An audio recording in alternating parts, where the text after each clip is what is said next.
It's 10:50 p.m. on an ordinary day, 100,000 years ago. The sun has just set. You hear a sound behind you in the tall grass. You turn and see two yellow eyes reflecting the last bit of light. It's a cave lion, twice the size of any lion alive today. 320 kilos of muscle, claws, and teeth, and it's looking straight at you. You have no weapon, no knife, not even a sharpened stick. Your teeth are flat. Your nails are useless. You can't outrun it. You can't outclimb it. You can't beat it in a fight. So how are you still alive? How did your ancestors survive when practically everything on the planet seemed designed to kill them? Let's start by understanding who was really hunting us.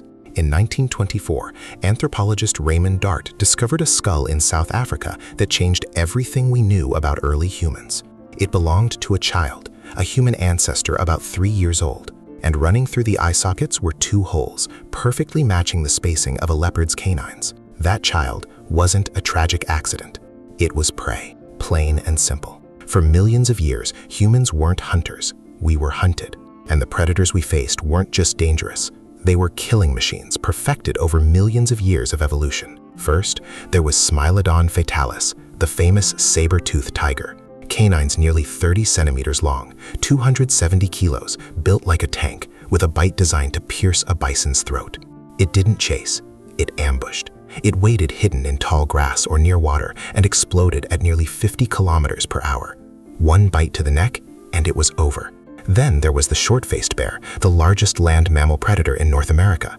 Nearly 4 meters tall when standing, almost a ton, long legs built for endurance running. Most bears today are opportunistic, eating berries, fish, whatever's around.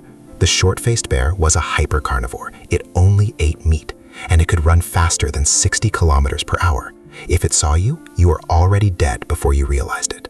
Then the cave hyenas, bigger and stronger than today's hyenas, with a bite force capable of crushing bone to reach the marrow inside.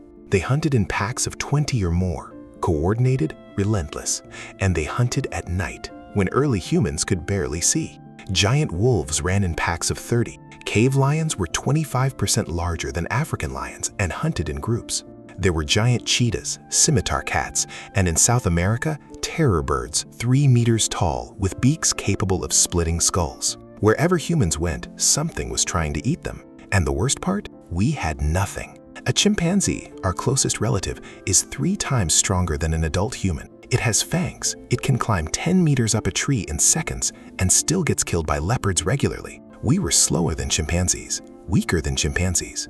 We couldn't see well in the dark. We couldn't smell predators from a distance. Our hearing was mediocre. We walked upright, which made us visible from far away. And our babies cried non-stop and couldn't even walk during their first year of life. By any biological measure, we should have gone extinct long ago. But we didn't. They did. Every single predator I just described is gone now. And we're still here. So what happened? The first weapon was fire. At Wonderware Cave in South Africa, archaeologists found evidence of controlled fire nearly 1 million years old. Burnt bones, ash layers, hearths, and fire changed everything. A campfire creates a safety zone about 9 meters across. Inside that circle, predators don't enter. It's wired into their instincts. Even today, lions in Africa avoid fire. It gave us light when we couldn't see. It gave us warmth in climates our hairless bodies weren't built for. But above all, it gave us time. Before fire, when the sun went down, you found shelter and stayed still until morning. After fire, we gained 3 to 4 extra hours every night. Time to make tools, plan, talk, and fire did one more thing. It let us cook. Cooked meat has more calories and is easier to digest. More calories meant we could support bigger brains, and bigger brains meant better problem solving. But fire alone didn't save us. The second weapon was endurance. We're terrible sprinters. A saber-tooth hit 50 kilometers per hour in 3 seconds. We top out around 45 kilometers per hour, and only for a few seconds.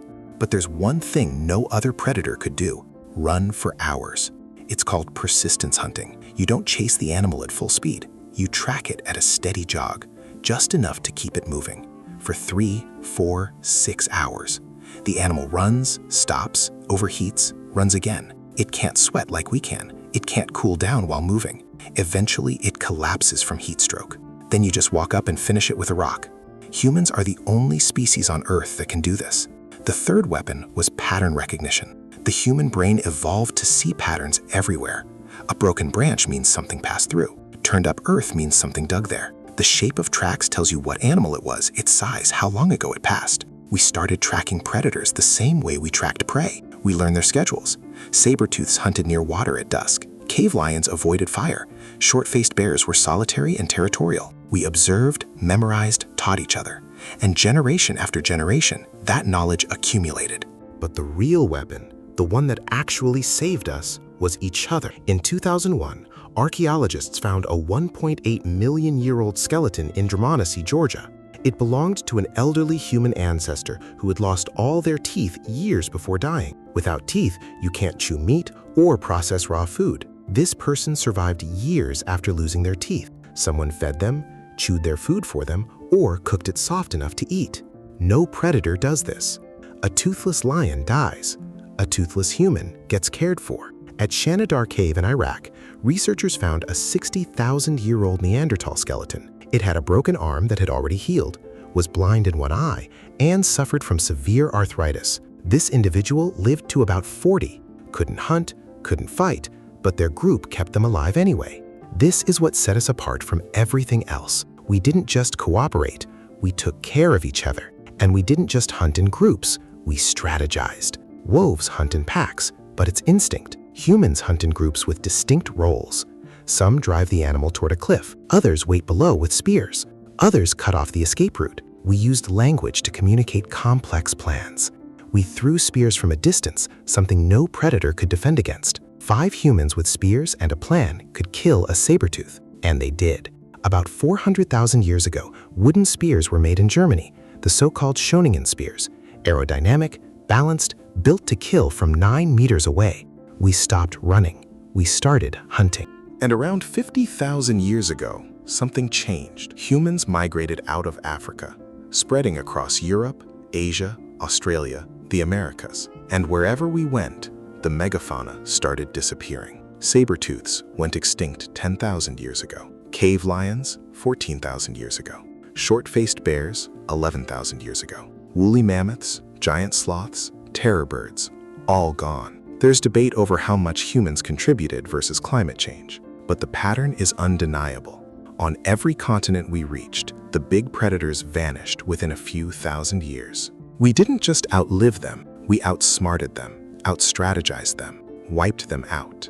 Because at the core, here's the truth. Evolution gave every predator an advantage: speed, strength, venom, camouflage. But it gave humans adaptability. We couldn't outrun a short-faced bear, so we threw rocks at it from a distance. We couldn't outbite a cave hyena, so we worked in groups and surrounded it. We couldn't see in the dark like a cave lion, so we made fire and turned night into day. Every biological weakness forced us to invent a solution, and those solutions piled up over thousands of generations until we became something no predator ever evolved to face. For 2 million years, we were prey. We hid in trees. We ran from shadows. We lost children to leopards and could do nothing but mourn. But we had one thing no predator had. We could learn from our mistakes and teach the next generation not to repeat them. And over time, that was enough.